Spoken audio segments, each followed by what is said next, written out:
Bon alors, qu'est-ce que vous dites de ça? Hein? Les l'optique là. Ouh là là. Ouh là là. Ah, il y a des voisins qui partent, alors ils sont déchaînés. Alors il y en a un qui n'est pas très content ici. Hein. Et ça? Et sa tête? Oh là là. Regardez ça ici. Alors ça c'est Lila. Ça c'est Goliath. Vous connaissez Goliath? Vous connaissez Mojo? Vous connaissez Mojo maintenant? Mojo, Lila, Goliath. Et ça? Mais c'est Higgins. C'est Higgins. Qui normalement est très calme, mais là il n'est pas. Bon, bref. Higgins est invité pour le week-end. Pas par moi, mais il accompagne les deux autres chiens. Et donc aujourd'hui, nous allons shooter. Oh non, non, non, non, non. Ouh, Higgins ici. Bon, c'est assez chaotique. Alors, moi je prends Goliath, et puis après, on va voir comment on s'en sort, et on va enchaîner tout de suite avec la matière médicale. Viens, Oxo, viens. Ah là là, ça ne se passe pas tout à fait comme j'avais prévu. Bon, bref, on s'est en maîtrisé un ou deux, mais pas 10. Alors, figurez-vous que c'était pas vraiment prévu, mais je trouve que ce serait bien que je puisse enchaîner avec... Oh là là, Higgins. C'est très très gentil, hein, ce chien-là, mais bon, après voir qu'il va promener avec toute la troupe, c'est un peu énervé. Et je reçois tout un tas de commentaires suite à la dernière capsule qui avait trait donc à ce que je trouve être assez incongru, c'est-à-dire d'exclure les protéines le soir. Bon voilà, et je m'en étais expliqué. Et alors, si vous voulez, j'avais donné certains arguments qui ne me paraissaient pas pertinents, comme un impact sur la thyroïde, mais tout a un impact sur la thyroïde. Et ceux qui avancent cet argument, ils finissent quand même par donner les hormones thyroïdiennes absolument à tout le monde. Alors, je ne comprends pas tellement la logique de ça. Mais bon, chacun son approche. Et puis, je vous dis, en anti-âge, on est plus dans l'hormone et moi pas. Donc, ça explique des différences de stratégies que chacun appréciera et chacun choisit sa voie. Hein, je parle des patients, des médecins aussi, tout compte fait. Bon, mais j'avais aussi insisté, ça vous l'avez bien compris, sur l'importance des protéines au repas et avec une partie des protéines au début du repas pour stabiliser la glycémie et qu'il y avait assez d'incartades comme ça pour déstabiliser la glycémie pour ne pas en remettre encore après les goûters douteux, fruits, chocolat et autres fariboles. Et encore remettre là-dessus un dernier repas qui ne stabilise pas la glycémie par cause d'une absence de protéines. Bon, ça c'est mon schéma. Et puis j'avais aussi évoqué les éléments ancestraux, bon, qui sont tellement vagues et tellement peu... Oh là là, il y a une troupe de chiens qui arrive, énorme. Tellement peu fiables et tellement... probablement divergents selon les lieux, les époques et les populations que, bon, ça me paraît pas être suffisant comme élément. Maintenant, on me vient avec d'autres arguments, comme quoi la digestion des... Là, il y a d'autres chiens là-dedans, qui sont évidemment très excités à l'idée de voir passer toute la troupe qui est en train de passer. Et donc, ce sont des arguments d'une difficulté à digérer les protéines, et surtout les protéines animales, et surtout la viande rouge. Bon, je ne peux pas exagérément argumenter contre ça, parce que, bon, pourquoi pas. Mais je vous rappelle que moi, je n'ai pas demandé d'exclure les protéines de la viande rouge. Enfin bon, je reprends parce que je suis un peu perturbé. Où est-ce qu'il est mon Oxo? Oxo! Le pauvre n'a pas dû être très inspiré par toute cette troupe de chiens. Bon, bah écoutez, on va poursuivre avec Goliath. Hein. Un peu dommage. Oxo! Bon. De toute façon, Goliath n'a pas l'air de vouloir aller dans la vallée. Je le comprends, on a fait assez d'efforts récemment et donc j'étais un peu fatigué, donc on va le laisser aller dans le village. Bon. Donc, si vous voulez, moi je ne suis pas contre l'éviction en soirée ou en tout cas en dernier repas de la viande rouge. J'ai opté plutôt pour des choses plus faciles à digérer. Ah voilà Oxo. Oxo, vous le voyez? Oxo, viens. Oh le pauvre. Pour des choses plus faciles à digérer, comme la volaille. Mais j'avais d'ailleurs répondu à un certain nombre de commentaires comme étant tout à fait d'accord pour des protéines végétales le soir. Figurez-vous que ce midi, j'ai mangé des lentilles à la graisse de canard. Oh, c'était délicieux. Avec une salade de tomates, mayonnaise, échalote et coriandre. Fabuleux. J'ai mangé végétarien ce midi, donc je ne suis pas un obsédé de la viande, encore moins de la viande rouge. Je trouve aussi que si tout le monde mangeait autant de viande rouge qu'on a envie, dont certains ont envie en tout cas, et au nombre de repas que certains se laissent aller, on se retrouve avec une consommation d'animaux très encombrants sur le plan des surfaces ou des aliments qu'il faut leur fournir, parce que les pauvres, il y en a beaucoup qui ne mangent pas, disons, en milieu naturel, qu'on nourrit dans des fermes industrielles, etc. Ben, l'empreinte écologique de cette affaire-là me paraît délirante. Donc je ne suis pas un acharné de la viande rouge, loin de là. Mais je pense que il n'est pas possible de donner des conseils alimentaires qui font que finalement les gens manquent de protéines dans leur ration alimentaire. Parce que ça se discute pas. Hein. Il faut, comme je vous le dis toujours, 20% de protéines. On me demande peut-être des quantités. On me pose la question de savoir si 0,8 grammes de protéines par kilo de poids corporel est une bonne mesure. Et ma foi, voyez Oxo. Et ma foi, je trouve que c'est pas si mal.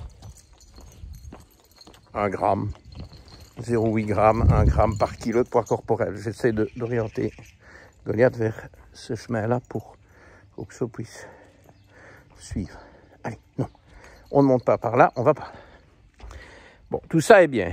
Donc, on peut très bien avoir un dernier repas avec des protéines végétales ou du poisson ou des fruits de mer ou de la volaille et pas nécessairement avec des viandes rouges.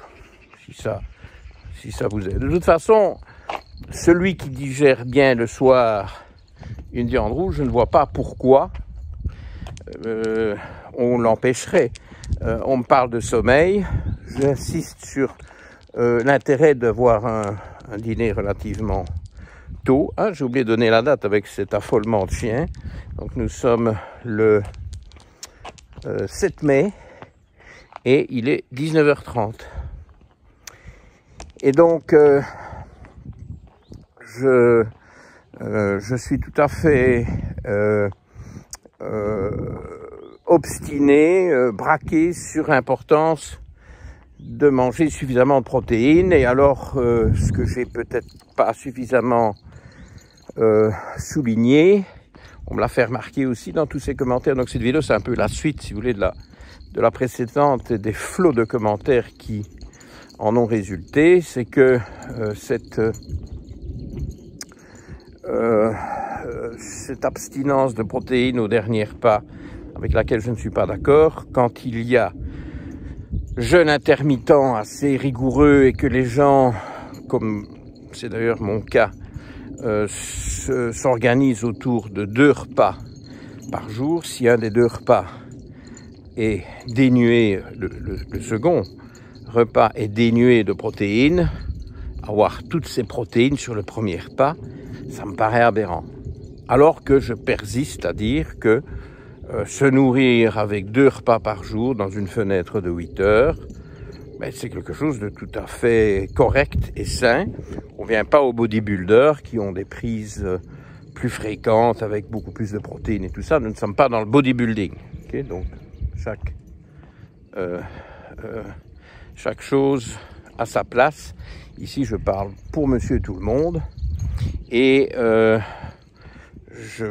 trouve là encore un argument pour dire qu'on ne peut pas avoir 2 repas et un seul repas protéiné. Oxo est dans les jardins. Donc, nous sommes, j'espère, d'accord sur tout ça.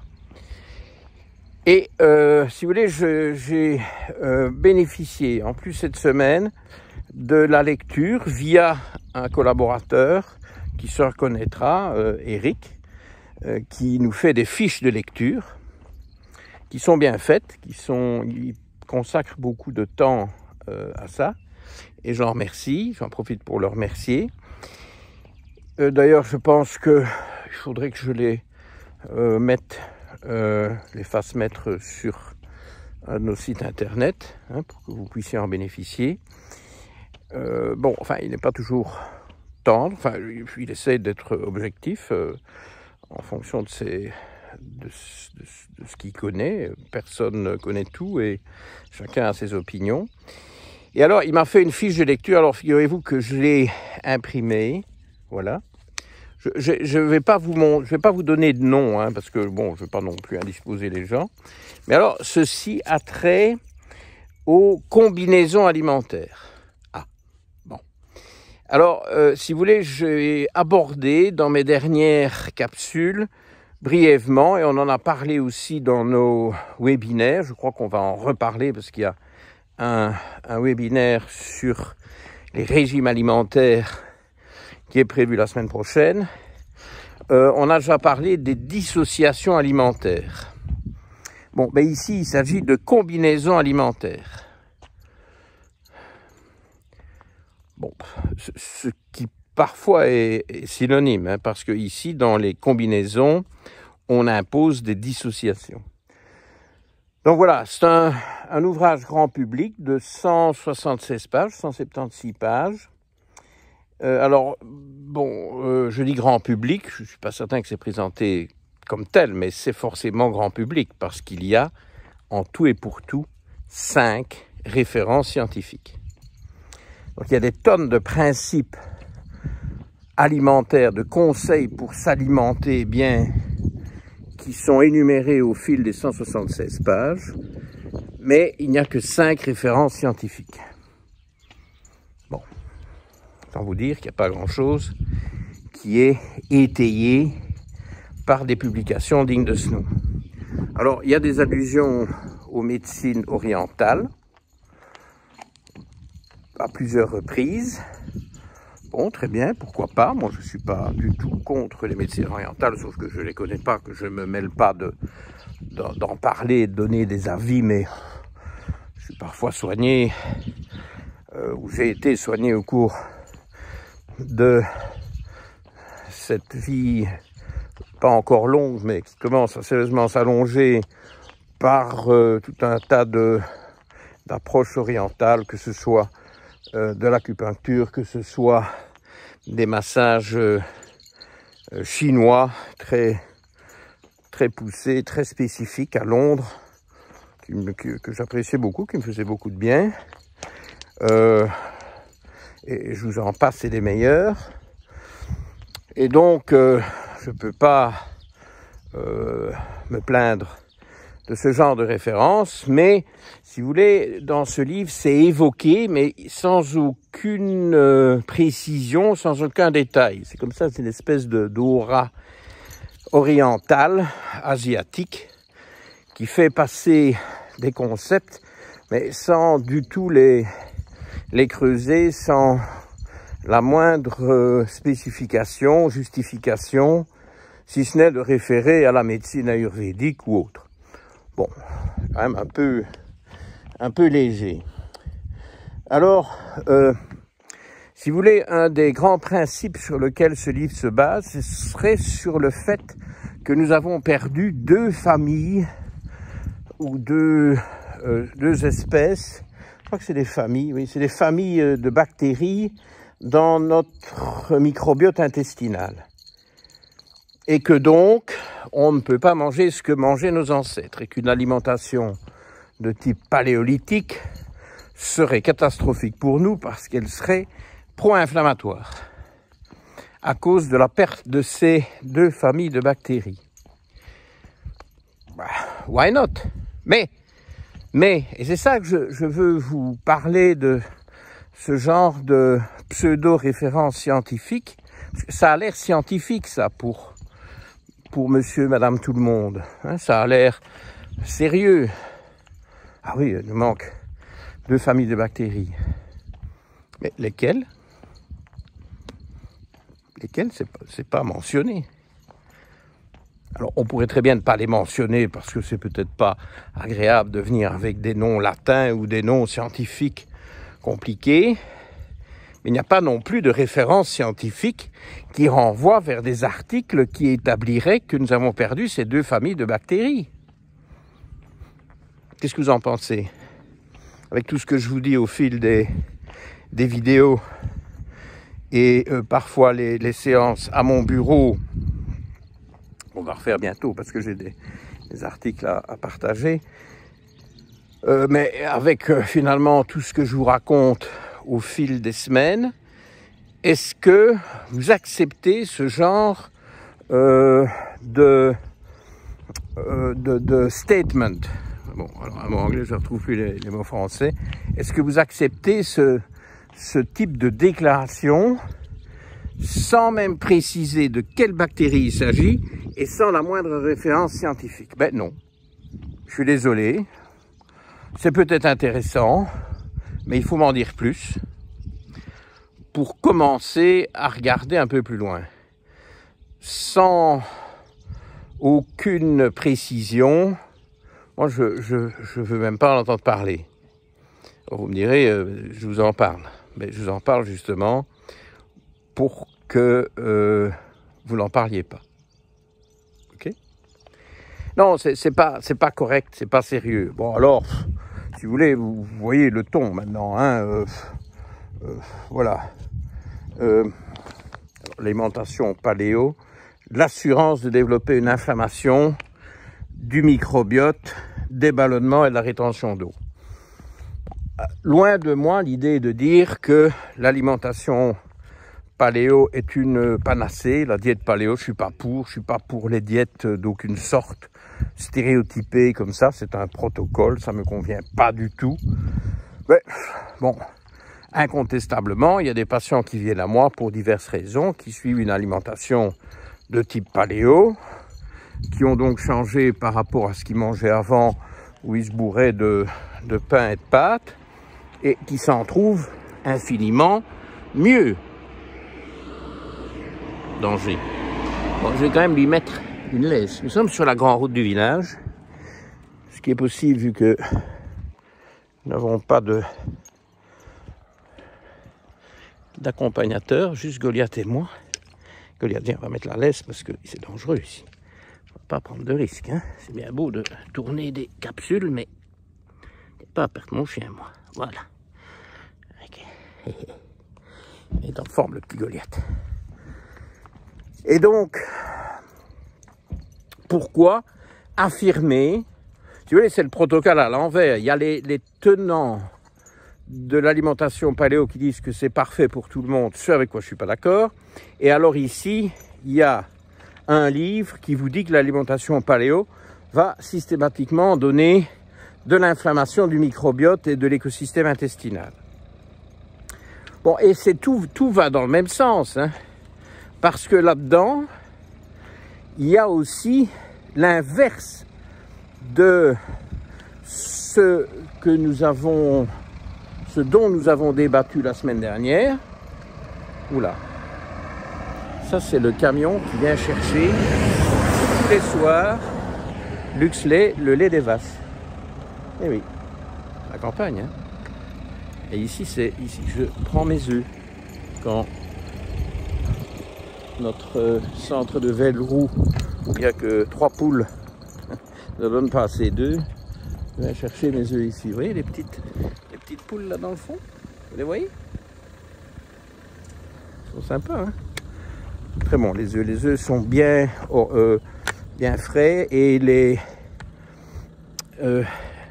jaunes ne sont pas jaunes, ils sont oranges. Donc ils contiennent du lycopène. Donc c'est bon. Voilà, c'est ça que je juge. Qualité des œufs, couleur du jaune. Hein?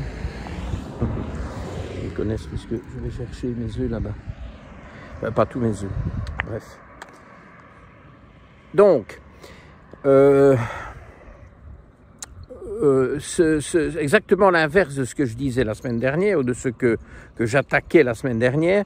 On nous dit ici qu'il faut effectivement prendre une protéine au dernier repas. Ah.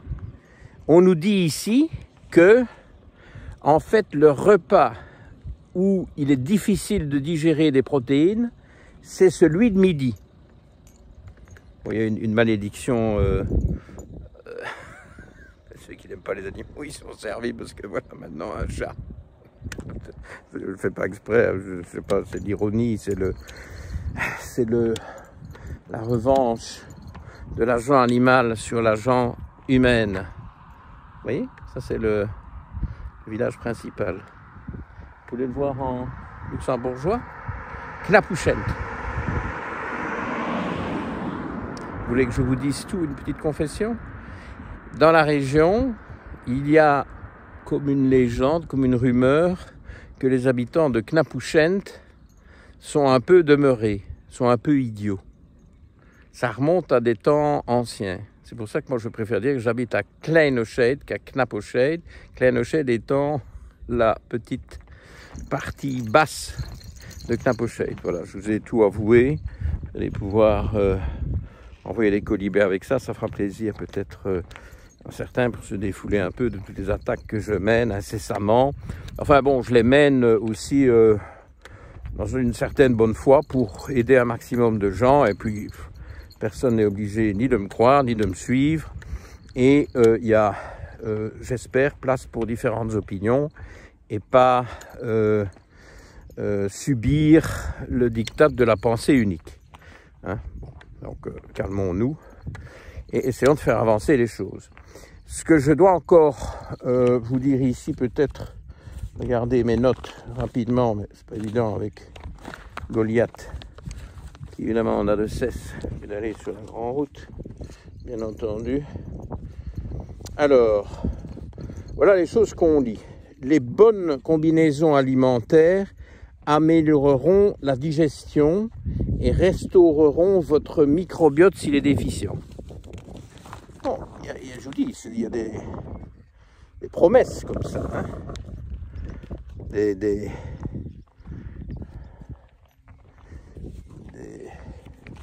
professions de foi, je crois qu'on pourrait dire. Alors, j'essaie de tourner la page, c'est pas facile avec une main, en plus la gauche, je suis assez maladroit. Voilà, ça va s'envoler.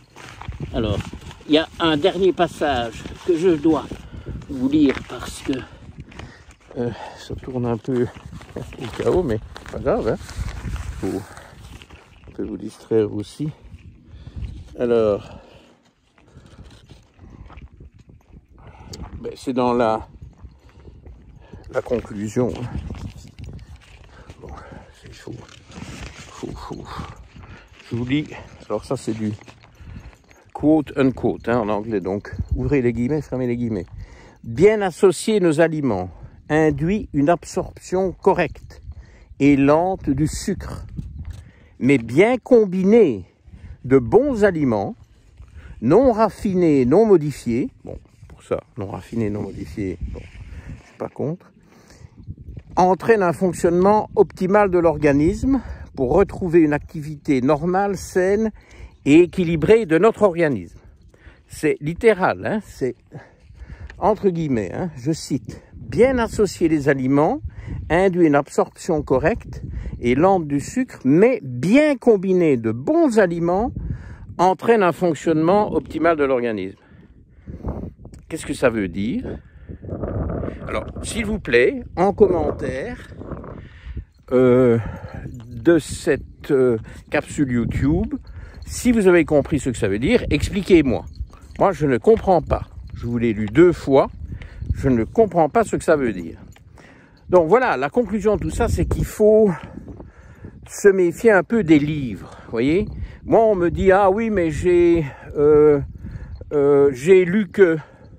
J'ai dit, vous avez lu où? Sur PubMed, des articles peer-reviewed dans de grandes revues scientifiques qui font pas consensus, pas l'unanimité, il n'y a rien qui fait l'unanimité de nos jours d'ailleurs, mais qui ont quand même pignon sur rue par rapport à un livre. Un livre, c'est jamais qu'un médecin, par exemple, ici c'est un médecin, qui écrit un livre. Bon, ben c'est bien son droit, mais est-ce qu'on est obligé est-ce qu'il ne faut pas montrer quand même une certaine circonspection, un peu de scepticisme et se dire, mais bon, est-ce que c'est vraiment fiable, ce genre de conseils? C'est ça le problème des livres.